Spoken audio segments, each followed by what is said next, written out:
Hi, everyone. Mark Porier here with you again on ChroNoSo. A little bit different this time with me here, as I usually in the audio-only portion, but this will be simulcast on YouTube. And today, I am joined by co-host of the world's, I didn't do any research, but I'm going to guess, the world's only Larry Zbyszko and Ron Garvin podcast, Hands of Z on Backbone Wrestling Network, Mr. Shawn Kidd. Shawn, how are you today? Mark, how are you? We often say it's the number one rated Larry Zbyszko, Ron Garvin. However, you're right. It is the only one. But hey, listen, pleasure to be here, particularly for this match and the opportunity to be able to do it with you, which we'll get into a little later for, Absolutely, we will. For the background purposes. But very happy to be here. Very, very happy to be here with you today.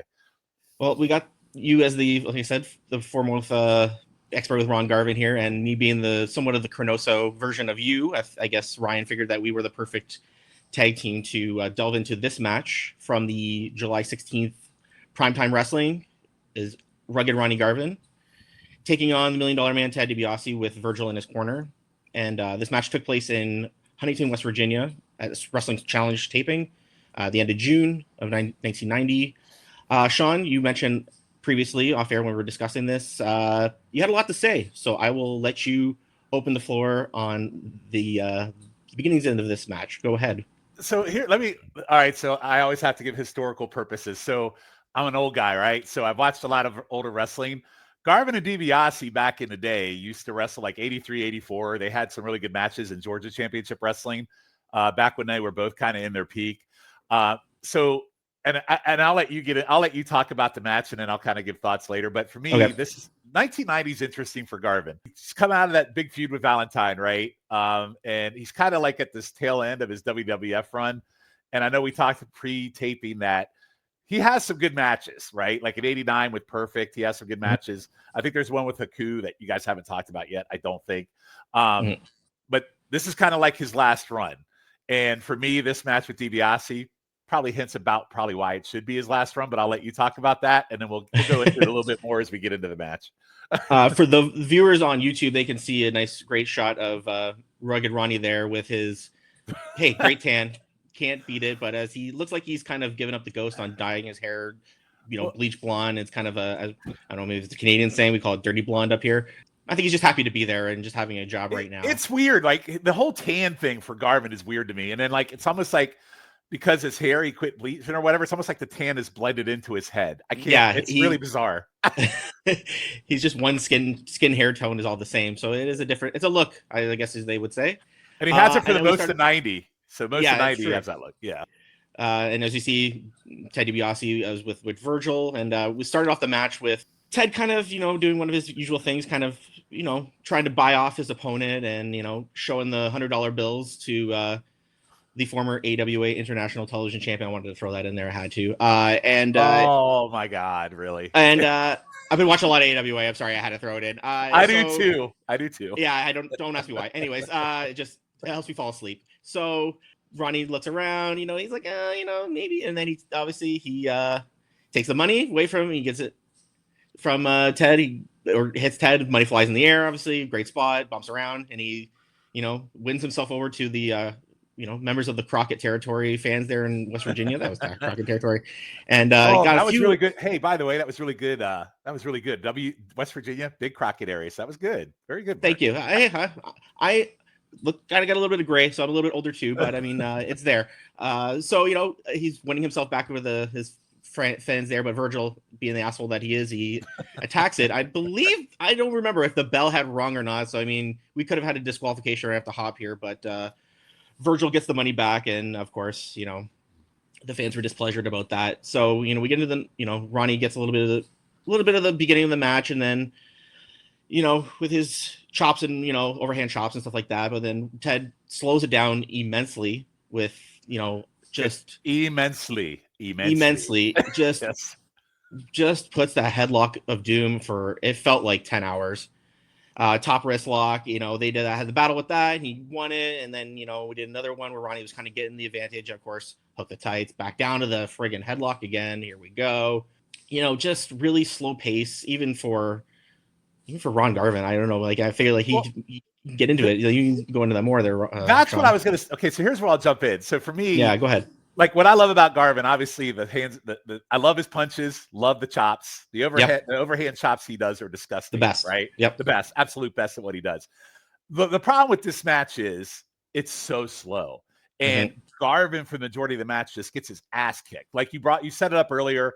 He does his whole thing at the start, gets the money, it throws everywhere, goes out to the crowd, Virgil attacks, and then from there it's like Headlock City. Dibiase just doing his shit, and it was so boring. Garvin got no offense, and when it really started getting good, there's a part in this match, and I don't know if you've gotten to this point yet, where Garvin finally turns the tide, right? And he starts getting into his whole brawling with his punches, his chops, his jumping headbutt. I love it. Right, there you go. Perfect video. Timing. There you go. Good shot. That was a good one. Very good perfect. Timing. Really good jump. The jumping headbutt in 90 for me. Love his jumping headbutt. And then in the 90s and in all his matches, he literally just does this standing splash, which makes no sense. Like literally awkward. Yeah. So he jumps up, splashes. Then what I love about this part, there it is right here. Also good segue. Stomp. Right here, the line that Mooney says on commentary in this, Garvin is taking a tour of DiBiase's body. And I lost it. Like, what great commentary.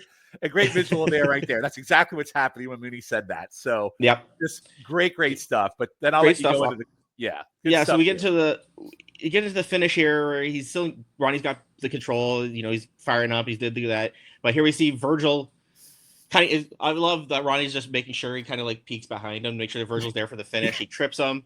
Dibiase rolls him up, hooks the tights. 1, 2, 3. Garvin's irate, chases Virgil to the back, and I mean that was the best we could do for an 8-minute match. It felt like 20 hours. It was very, it was slow, and I was like, okay, looking forward to this. Like, okay, these guys are good, and like you said, they worked in Georgia, and I was like, they got to have some kind of chemistry from their past together, and it was just, I love also another thing I love about Ronnie is the I guess they used to call like the rolling reverse cradle, the jackknife cover. I love when he would do that too.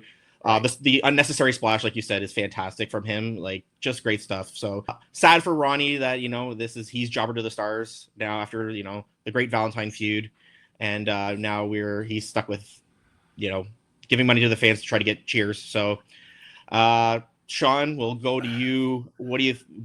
The old 5-star rating, because that's usually my gimmick on these things. Me too.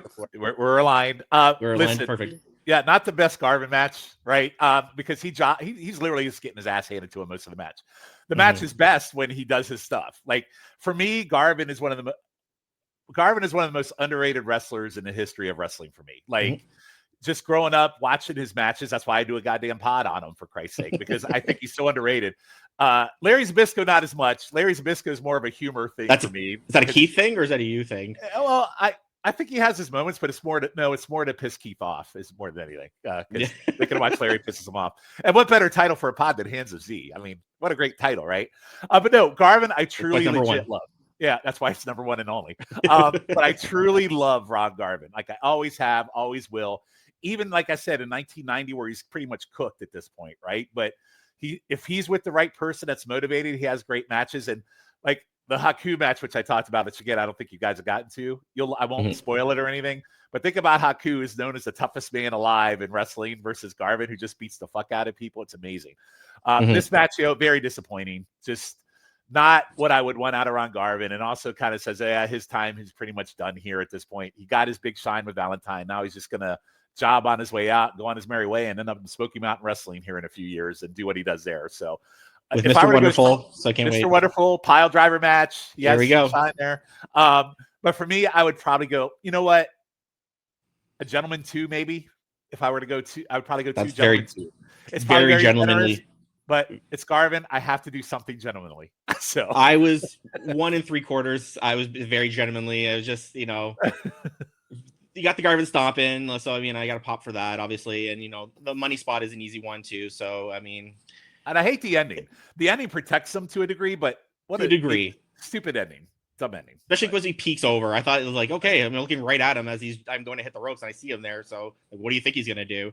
Unfortunately, Ronnie lost that match, and unfortunately, in life, Sean loses the debate of how great Switchblade Jay White as a wrestler. Now we have I have called you out in a previous ChroNoSo or I was told to cut a promo because you no-showed a taping, as Ryan told me. So I was told I had 30 seconds to cut a promo on you. So we, as a fair tariff non-loving, believing Canadian, I will give the floor to you. You can retort to my face. The floor is yours. Okay, so the Jay White hate is more to piss you off. Like if you I know a know it lot is. I about totally me, know it is. like I listen to shit take. There you go, shit take right in the middle of Jay White. The other pod I host over on this, I have a lot of shit takes. That was a good one, Ryan. Thank you. That was very good, Ryan. Well done. No, listen, I like poking bears. You know that. Listen, Jay White's a good wrestler. Don't get me wrong. He's good. Mm-hmm. He's not main event talent. And I said he is the Ron Garvin of modern day wrestling. He can put on a solid match, but people don't see him as a big star with the exception of a trivial few, one being you. So, and Garvin, we're the trivial few on Garvin. Unfortunately, I don't share your love for Jay White. I had to sit in a Madison Square Garden show. That was shit. Now, was it his fault or not? No, but I always correlate it back to Jay White. And by the way, he's a jobber on AEW now. He won't win a world title ever. He did nothing to help Edge. He maybe it's because of how he's booked. Maybe that's it. Maybe. I just don't like him. He doesn't do anything for me. He's boring. The Madison Square Garden, I think there was some vibrations that you and others may have had indulged in before the show. In Fair, a full bottle of Jack Daniels. Also at Madison Square Garden. I love that match. The match before that, not so much. So maybe that's why you put other members of your posse to sleep, literally, and that's where we are. All fair takes. We can, you can call it a shit take what you want. Jay White, I do love it, and also obviously my trolling of you with my absolute professed love of Jay White is also part gimmick, but kind of part. Oh, it's a total gimmick for me. Listen, you put him in NXT, make him NXT champion. I'm good. Leave him out of the big leagues. He's not a big guy. He's not a big league guy. Agree to disagree with you on that one, Sean. So, in any event, as we roll on here, I will let you, as we do sometimes. I have at the end of my shows to do a plug. So, Sean, if you'd like to plug away the rest of your outings on the internet, go ahead. Sure. I would love to plug the Backbone Wrestling Network. Quite a variety of diverse shows there. I do Shit Take. I do Hands of Z. I will be starting a new one that will probably be out by the time this airs called The Vault, which PTBN already has one, but this one's been in the work for a while where I'll watch, or me, Logan, Schiff, group of us. Sometimes I'll go solo. We just pick things from the Vault, obviously, and watch it because it's real easy now that it's at our, it's very easy and at our discretion. And then the rest of it, we got some good shows over there. Schiff's Russo Pod is a must listen just because it's funny. Highway to the Impact Zone, TNA is covered. You got movie pods. I mean, it's just a great variety of shows over there on the Backbone. So kind of a sister feed with North, South, and PTBN. So if you haven't checked out Backbone Wrestling Network, go check it out on your pod feeds. It's a good listen. Yeah, I'll push on over. They're great. Even though his Jay White. Not as good as Jay White, but we're good. How's that? Solid 3.5 stars from that side of the fence there. So, all right. As usual, I'll wrap it up here. And for me, my name is Mark Porier. For Shawn Kidd, I have nothing to plug.